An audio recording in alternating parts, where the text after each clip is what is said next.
তুমি দেখবে কাল থেকে ওদের গান বাজনা আনন্দ ফুর্তি সব বন্ধ হয়ে যাবে। হ্যাঁ দেখবো। ঠিক আছে, কাল তুমি দেখে নিও।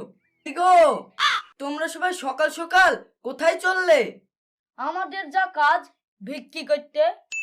ঠিক আছে, যাও।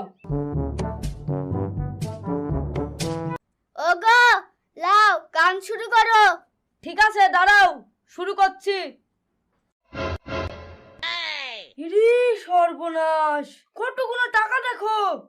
ওগো, এতগুলো টাকা আসলো কোথায় থেকে? যেখান থেকে মন সেখান থেকে আসুক্কা। এখন আমাদের ঘরে পেয়েছি, এখন আমাদের টাকা। ওগো, টাকা তো পাইলি, এই টাকা দিয়ে কি করবা? কি করবো আবার? আমাদের ঘর নাই, ঘর করব। ওগো, ঘর পরে করো, আগে টাইলিস বসিলাও।